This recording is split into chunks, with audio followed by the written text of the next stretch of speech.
चला तर मैत्रिणीने आज जाणून घेऊत होळीबद्दल 2 शब्दात माहिती. होळी म्हणजेच रंगाचा उत्सव. होळी हा भारतातील एक महत्त्वाचा आणि अत्यंत लोकप्रिय असा सण आहे.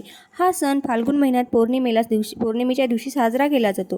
होळीचा सण 2 दिवसांचा असतो. पहिल्या दिवशी होलिका दहन केले जाते, जे की वाईटावर चांगल्याच्या विजयाचे प्रतीक मानले जाते. या दिवशी लाकडे, गवत, वाईट गोष्टींचे दहन करून वाईट विचारांपासून मुक्त होण्याचा संकल्प केला जातो. तसेच दुसऱ्या दिवशी रंगांची होळी खेळली जाते. लोक एकमेकांना रंग लावतात आणि गुलाल उधळतात. लहानांपासून मोठ्यापर्यंत सर्वजण या सणांचा आनंद घेतात. ढोल ताशाच्या गजरात नाच गाणे आणि आनंदोत्सव साजरा करतात. लोक गोडधोड पदार्थ तयार करतात आणि एकमेकांना प्रेमाने वाटतात. होळीच्या दिवशी लोक सर्व भेदभाव विसरून एकत्र येतात. जुने वैरभाव संपून नव्या प्रेमाचे आणि मैत्रीचे नाते निर्माण करतात.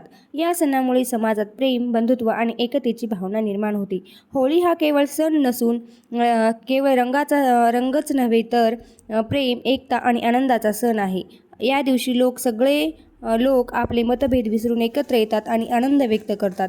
त्यामुळे होळी हा सण खऱ्या अर्थाने प्रेमाचा आणि ऐक्याचा सण मानला जातो. धन्यवाद.